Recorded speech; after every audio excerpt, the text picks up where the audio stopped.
What if every birthday was more than just a party? What if it was a real catalyst for change?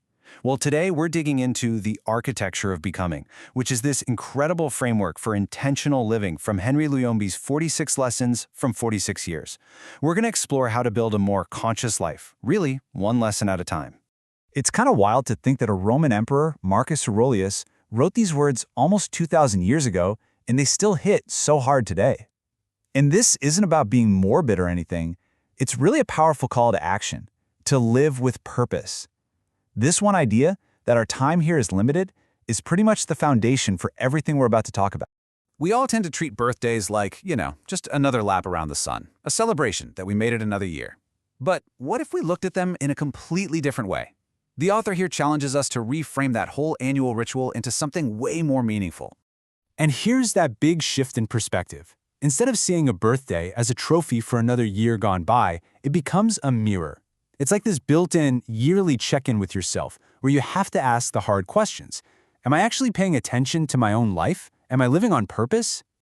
So before we can build anything that's going to last out in the world, we have to start inside. We have to construct a solid foundation within ourselves first. This next part is all about that inner architecture, that invisible stuff that holds us up, that gives us resilience, integrity, and, the ability to feel real joy. Okay, this is a huge one. A really radical lesson in taking responsibility for yourself.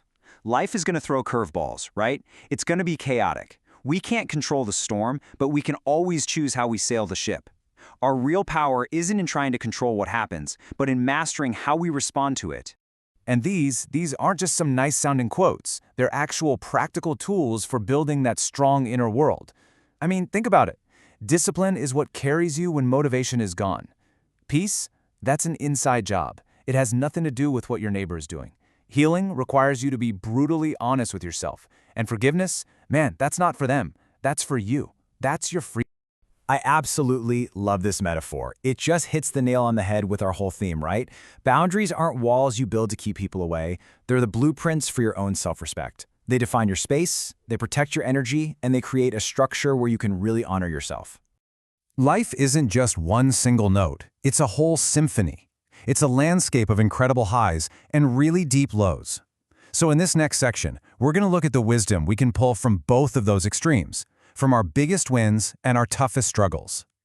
So let's start at the top, on the summit. When you're on top of the world, feeling successful and happy, what's the real lesson there? Is it just about the achievement itself? Well, the author suggests the most important takeaway is actually something else entirely. This is just such a beautiful and universal truth, isn't it? I mean, think about your happiest moments. Were you totally alone, or were you sharing that feeling with someone else? A win all by yourself can feel, a little empty sometimes. But a shared success, that just hits different. It's a great reminder that we're wired for connection. Okay, so now let's go to the other side of it, down into the valley. What about those low points, the times of pain, or failure, or loss? It's so easy to just see them as something to get through and forget. But what if there's a hidden gift in there? This idea completely flips the script. Rock bottom isn't the end of the story. It's actually where you finally find solid ground to stand on. It's where all the illusions get stripped away and you're just left with what's real. Our biggest struggles can become the strongest, most unshakable foundations for building a truly authentic life. So once we've done all that hard work of taking care of our inner world, something really cool starts to happen. That strength and wisdom naturally start to overflow. It's this beautiful shift from just focusing inward to having an outward impact, from self-care to service. And you can really see that ripple effect here. It starts small, right in the heart of our family, where just being present is so much more important than trying to be perfect. Then it expands out to our work, where the focus shifts from just the paycheck to the actual impact we're making. And finally, it reaches our whole community, where the real win isn't getting applause, but actually touching people's lives. All right, this is where it all comes together. This is the culmination of all these lessons. It's the final and maybe the most important realization on this whole journey of conscious living. We're not trying to reach some final destination. It's all about the continuous process of becoming. So, after 45 lessons about our inner world, our highs, our lows, and how we serve others, we get to the one big idea that ties it all together. What's the ultimate point of all this inner work anyway? And there it is, that constant pressure we feel to be perfect. It's a trap. It just keeps us small. The real journey, this whole art of becoming, is about taking off the masks. It's about becoming more honest with ourselves, more grounded in what's real, and more awake to this very moment. That's the real work.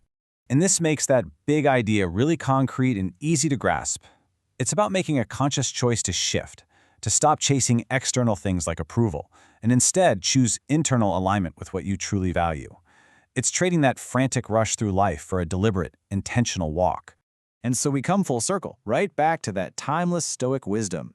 Seneca is basically echoing Marcus Aurelius here, reminding us that the problem isn't how much time we have, it's the quality of our attention. Every moment we waste is a piece of our life we can never, ever get back. This is that final, urgent nudge to live consciously, right here, right now. So, as we wrap up this look at the architecture of becoming, the last thought is really for you. From building up your inner world to finding the hidden lessons in your low points, which one of these ideas really speaks to where you are right now on your own journey? It's a really good question to sit with.